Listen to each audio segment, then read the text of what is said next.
Hi everyone, my name is Kometa. I'm doing research on Arabic literature and Arab language at the University of Münster. I've been studying languages all my life, and I discovered many rules, many hacks that I want to share with you. 11 of them as for now, and I think they will be of great help for you when you start learning languages or when you're already at it.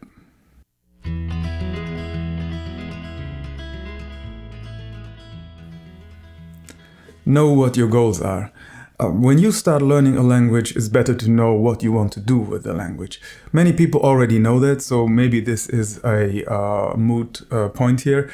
But I think it's very important to be aware what you want to do with the language. For example, if you want to read only, it's already a big thing to be able to read something like a newspaper or so. But if you are a book person and you have no problem learning grammar and so on, so the easiest thing for you is to have a language learning plan that is a lot different from the standard plan, let's say, that are being taught at various schools. So this is one thing, and the other thing is if you want to communicate, which is of course one of the most enjoyable things to be in interaction with people, and yeah, then you will have a different plan. And that's very important when you start learning a language.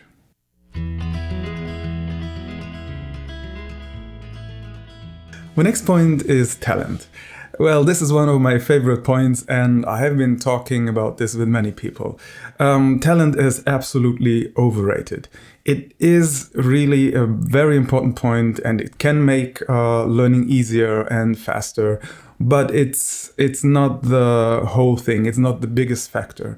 The biggest factor is your time that you spend with language learning. And that makes the biggest difference. And please don't use talent as an excuse not to start learning languages. This is something I heard so many times, and I will delve into this in another video more in depth. But what makes you study thousands of hours and practice over long periods of time every day? There's only one question to that, and that is passion and joy. If you feel passion and joy doing what you're doing, you won't be able to wait until you get to do it another time. You will just think, yeah, well, I'd love to read this book, or I'd love to watch this movie, or I'd love to talk to people in the language. So I feel better when I do it. I feel passion. I feel joyful about it. And that keeps you going.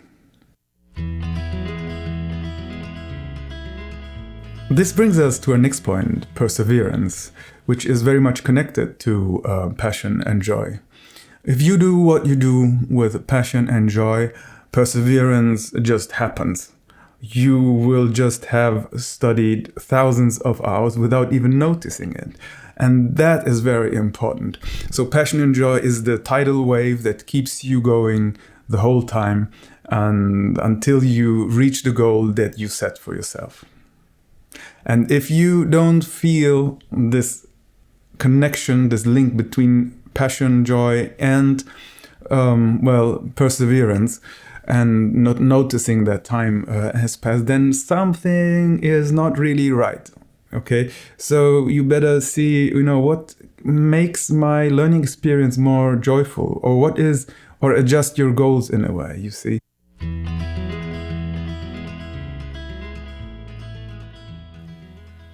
The fifth the fifth point is tolerance to frustration. Okay, the fifth point is tolerance to frustration. If you do, no way. Okay, the fifth point is tolerance to frustration. So you see that. Fuck me. Okay, the fifth point is tolerance to frustration. You may see that frustration bugs you when you order a meal or something in a restaurant, and you can't even say it. Well, this can be quite natural. This can be because you haven't been practicing for a period of time. It can be that you have been reading scientific papers in that language, but you weren't, you didn't have the time to revise. Conversation, you see. So let frustration just come in and let it pass. You know much more than you think when you have already learned in a continuous manner for, let's say, over 1 year or 6 months or something. So frustration is very natural, but it depends a lot on your mood, how much you allow that frustration to take you down. And if you just do it, sorry to pull the Nike here, but if you just do it, nothing will happen and you will progress in any circumstances. If frustration persists for a longer period of time and you see that you cannot progress with the way that you're learning, then it's the time to revise your language learning technique, your tools that you use, and perhaps also the teachers that you learn with. That's the point where you adjust your language learning process.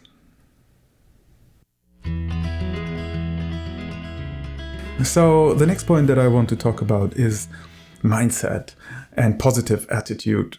If you say to yourself every day, every morning, well, I'm learning languages and I'm sure that I will be able to do it, that I'm sure that I will be able to speak with people freely, to be able to read a newspaper without looking into the dictionary every 2 minutes, okay? So if this is something that you say to yourself, then you are able to do it. And, well, never forget that you have already learned a language, okay? So you speak a language. Well, if it's only one language, your mother tongue, well, this is also a language. So you have everything that makes you able to learn another language. In fact, there are a lot of books on these, on mindset and on attitude and so on. And they all tell the truth. It's really like that. If you believe and if you say to yourself, I want this and I can do this, and aloud, let's say you say this aloud, preferably in the language that you learn, then this will program your mind. Okay, let's come to the point number 7, which is very important. Don't compare yourself to others. Well, full stop. Comparing yourself to others, in fact, doesn't help you. It doesn't help the others. Well, perhaps, they can feel better if they say, oh, I'm better than he or she is, okay? But look at what you want to do. Look at what makes you happy. If you are happy to read books only, read newspapers only, read, poems, or speak to people, or, do a poetry slam or something, okay? So, that's your thing. So, do your thing. Don't look left, don't look right. You're not in school, and you don't need to have better grades than the others to be like the first in class or something. Well, even then you don't need that to do that, okay? But it's very important that you see it's your pleasure. It's your pleasure to learn a language and to discover a new world through that language, a new culture through that language. Well, this is one of my primary reasons why I learn languages, to dive into new cultures and to understand new cultures, other cultures through their language. Okay, so my next 3 points are about kids. Kids do not learn languages easier or faster than adults. Okay. You can believe me. It is also one of those excuses that people just throw out to say, well, I can't learn languages. I'm not that young anymore. No, it's not true. I don't say this because I am so busy with learning languages, or have been busy with learning languages. It's in fact something that has been studied recently, and actually adults learn languages easier and faster than kids. I put the link down below where you can see what the study was about. And I can tell you it is absolutely like that. I will also make another video about this. subject. And yeah, let's go to the next one. Well, now that we know that kids do not learn better and easier than adults, I have to say two things about kids here. Actually, we can learn a lot from kids when it comes to learning a language. Practice like a kid. How do children practice their language? How do they learn their first language? They try and they mimic. So the more you try and the more you mimic, the better you will get. And this is just a simple equation. Practicing like a kid implies this, mimicking just like a monkey. Just if you mimic your teacher or an actor or a singer or your friend or anybody that is a native speaker, you will get better by that. And the more you exaggerate, the better you get. And the more you exaggerate, let's say a word like Madrid in English, and you have to say that in Spanish, and you say Madrid, okay? You have to be like really 150 or 200% Spanish to actually get on a real scale 80-90% Spanish, okay? So this is the rule, exaggerate your pronunciation, and in the end it will all fall into place. All right, so believe it or not, this is something that will help you a lot. The second thing that we can learn from children is their tolerance to errors. Little children don't really care if they commit errors or not. What they want is to get their message through, be it by communicating it with words or by crying. So I don't want you to cry, but what I want you to do is commit errors. For the simple reason that errors make you progress. Only errors make you progress. Studying for a long time with attention is good, but committing errors, especially in a place where you are very attentive, let's say in a conversation with somebody, and you don't want to be you don't want to feel embarrassed or ashamed or something. So there you are trying, and that's the point. And well, you are trying to be understood. And that's exactly the point where these errors have a great effect on your learning. You can always improve your grammar or your pronunciation or your vocabulary later. But the important thing is to say something making errors instead of saying nothing without errors. Saying something with errors but getting your message through. As you see, I try to get my message through here, and I'm making a lot of errors, although I'm recording this for the 100th time, perhaps. But, well, that's the way the cookie crumbles, all right?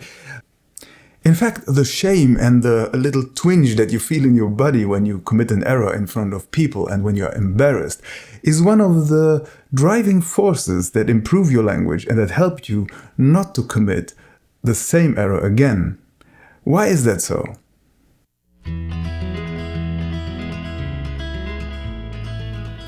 Actually, the little twinge that you feel when you commit an embarrassing error in front of many people at an exclusive dinner, let's say, is a perfect booster for your synapses.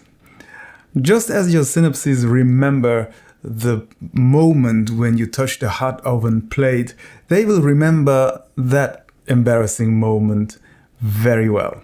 Don't forget that one of the primal fears of human beings is the fear of being excluded from a group that they want to belong to. So the shame that you feel when you utter an embarrassing word in front of a group that you want to belong to, and they all look at you in this strange way, that embarrassment is the result of this primal fear. But as the embarrassment is ideally only a little twinge, a little sting, it won't affect you that much. But you will remember it, and your brain will remember it very fine, because it's like a micro trauma, it's like a micro lesion. It's like one of those micro lesions that you get when you train your muscles really hard. So this is something that the brain remembers perfectly well.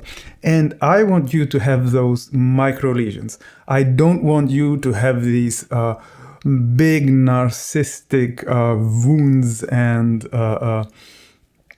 pains that make you run away from any communication and from people, so that your language learning stops there.